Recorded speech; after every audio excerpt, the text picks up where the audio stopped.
दादू खां रिपोर्ट करे रहियो आहे सखी सरदार चारण। 4 लख खां वधीक आबादी रखंदड़ दादू शहर कामोरनि जी मुजरमाणी कोताहिनि सबबि गंदगीअ जे वर चढ़ी वियो। सरकारी कॉलोनियूं बि गंदे पाणी जी लपेट में अची वयूं। 5.5 करोड़ माहवार बजट ते कामोरा हथ साफ़ करण बाद ऑफिस मां गुम थी विया। शहरी गंदगी खां परेशान, गंदो पाणी घेटनि, रोडनि रस्तनि ते बीहण सबबि मलेरिया ऐं ॿियनि बीमारियुनि मुंहुं कढियो। 4 लख आबादी वारो शहर दादू कामोरनि जी युएती मुजरमाणी कोताहिनि सबबि गंदगी जे वर चढ़ी वियो।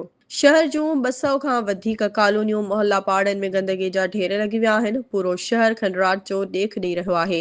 जॾहिं त दादू जूं सरकारी कॉलोनियूं रेवेन्यू कॉलोनी, ज़िले काउंसिल कॉलोनी, सिविल अस्पताल कॉलोनी, वापडा colony, TNT colony, RBOD colony, railway colony समेत मुख़्तलिफ़ कॉलोनियूं पिण गंदगीअ जे वर चढ़ियल आहिनि। दादू जी अवामी फोरम जे अॻवान आशिक अली ज़ोण, नबी बख्श, हाली पोटो, गुलाम हुसैन लुंड, डॉक्टर जबार बबर, असद मल्हा, नूर जोयो, खादिम चांडियो ऐं ॿियनि एहतिजाज कंदे चयो त गुज़िरियल 2 महीननि खां म्यूनिसिपल ऑफिस जा चकर काटे रहिया आहियूं। को बि कामोर ऑफिस में वेहण लाइ तयार नाहे। हर महीने 5.5 करोड़ माहवार बजट हुजण बावजूद पूरो शहर गंदगीअ जी लपेट में आहे। कामोरा ऐं चूंडियल चेयरमैन अवामी बजट ते हथ साफ़ करे फरार थी विया आहिनि।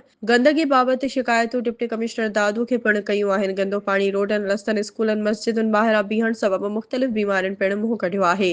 दादू जे सिविल सोसाइटी सिंध हुकूमत ऐं ज़िले इंतिज़ामिया खां मुतालबो कयो त म्यूनिसिपल कामोरनि जी करप्शन जो नोटिस वठी शहर जे हंगामी बुनियादनि ते सफ़ाई कराई वञे।